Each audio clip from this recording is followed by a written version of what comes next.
I've read things that didn't just scare me, they changed the way I turn the lights off. And today, in honor of Halloween 2025, I'm tackling the most creepy, horrifying, unsettling, and downright disturbing creatures I've ever come across in my reading journey. Now, horror isn't my main genre, so it's possible I've missed a few of the greats, but these are the ones that found me anyway, and refused to leave. And hey, never underestimate sci-fi and fantasy. They've created nightmares that don't stay in their own genre. So let's start with one of the originals, The Sound of Death on Horseback. Number 10, the Nazgûl, or you may know them as the Ringwraiths. As if the black tattered robes and shadowed faces aren't enough to give you shivers, these things are almost immortal. Unless you get your hands on the one power that binds them and a way to destroy it, or you're a woman of prophecy. Looking at you, Eowyn. They have virtually no weaknesses. They don't even need eyes. They hunt by scent and sound. Think you can outrun them? The lesser ones, they ride horses. But the true kings, they ride fell beasts. Leathery, skeletal wings. A stench like decay. A scream that makes your bones remember fear. Just their presence eats at your mind, like it's siphoning the bravery right out of you. And those screams, they don't just echo, they invade. You can feel them in your teeth. So why aren't they higher on the list? Well, to be fair, they are hunting for the One Ring, which last I checked, I don't have. So maybe they're more of a problem for a corrupted hobbit than for me. Speaking of corrupted hobbits, before we climb higher on the list, let's give a couple spooky shout outs to those who deserve an honorable mention. Gollum. Wild how far a hobbit can fall. This dude slurps raw fish, bites off fingers, and argues with himself like both sides are losing. Other Mother. Those button eyes?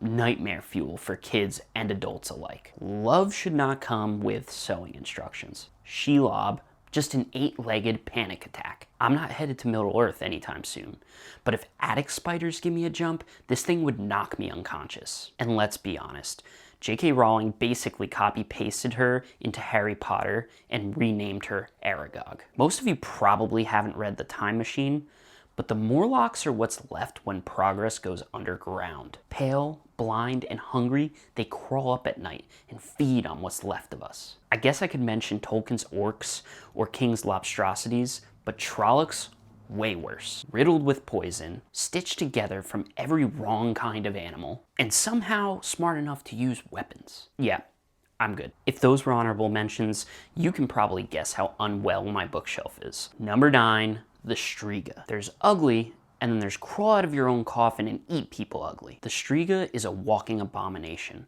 All claws, teeth, and rage jammed into a body that definitely didn't get medical clearance. Her mouth is a dentist's cash cow, assuming she doesn't eat him first. And that hair, I guess nobody's taught her about shampoo and conditioner before she was cursed. She's got super strength, super speed, and 0 chill. Hopefully there's a Witcher in your zip code because the only thing keeping her calm is being locked in that coffin. Number 8, Steel Inquisitors. I was the kid who got freaked out in class by the eye washing station, so steel bolts through the eyeballs, yeah, absolutely not. These things have faces that look drained of blood and hope, pale and expressionless and rotting around the edges. And under those dark priest robes, more spikes, each one jammed somewhere new, each granting a supernatural ability. They're like the MRI machines from hell, and their master's the one pushing all the buttons. Unless you're Mistborn, I doubt you can defend yourself. Number 7,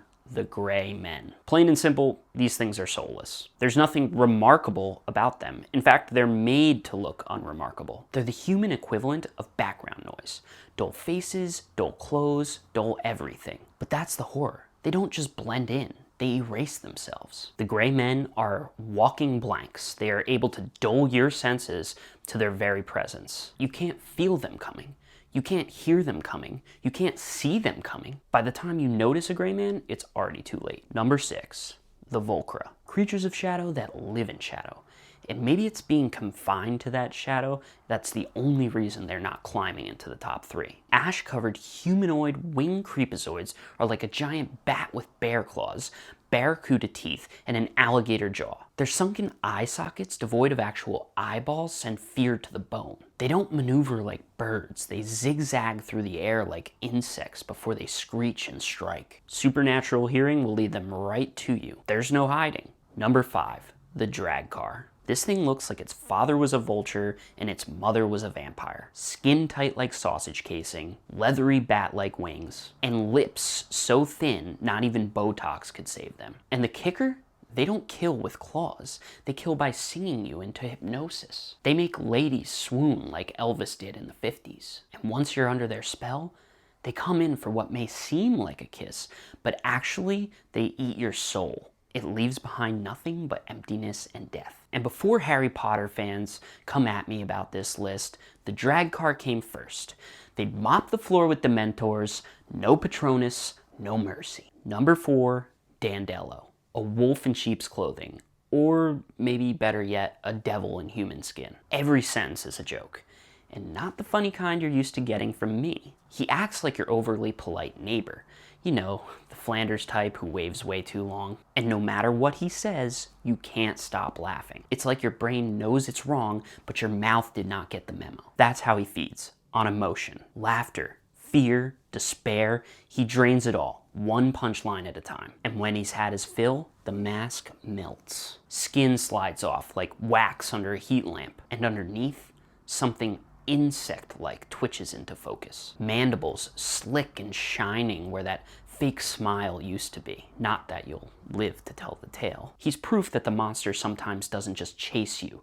He tells jokes until you die laughing. Number 3, the Myyrdraal. Who knew a face as smooth as a Ken doll's undercarriage could be so horrifying? The Myyrdraal, or Fades, or whatever nightmare branding you prefer, look human until your brain realizes something's missing. No eyes, just pale skin stretched flat where sight should be. They move like they're exempt from physics, gliding, twisting, ignoring every law Newton ever wrote. Their cloaks don't even sway in the wind. It's like the universe is refusing to even touch them. They're master swordsmen with reflexes good enough to earn them a lead role in the next Matrix sequel. Their blades forged in shadow and coated with a poison that kills slow and ugly. Worst part, they're never alone. They can summon an army of Trollocs at any whim, an army of snarling horned beasts that follow their every command. Number 2, Dracula. I couldn't make a monster top 3 without the Vampire King. By day, he looks like a distinguished,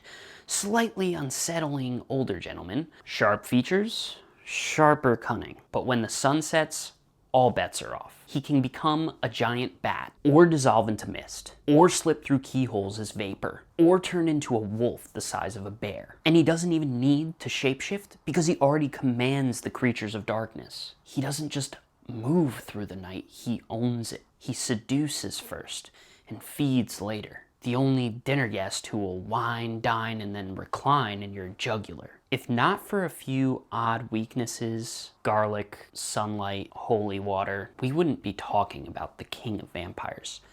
We'd be talking about the ruler of the world. Number 1, the Shrike. I realize not everybody knows this creature, and to those that don't, good for you. If the Terminator took a roll in the hay with a barbed wire fence, you'd start to get an idea what this thing looks like. 10 feet tall, fingers that make Edward Scissorhands look under-equipped. Every joint in his body is a blade. And right in the center of his face, 4 burning red eyes. Probably the last thing you'll ever see. It doesn't follow the rules of space and time, or death, or science in general. It's literally impenetrable by anything humans could conceive of. And if it decides not to give you a quick death, it'll impale you on the tree of pain, a monument of screaming metal where you spend eternity skewered and conscious. Mix that with superintelligence, and you've got yourself an apex predator like none we've ever seen. So yeah, better put, maybe those are the 10 reasons I don't read horror before I go to bed anymore. If you've made it this far, you're either brave or desensitized.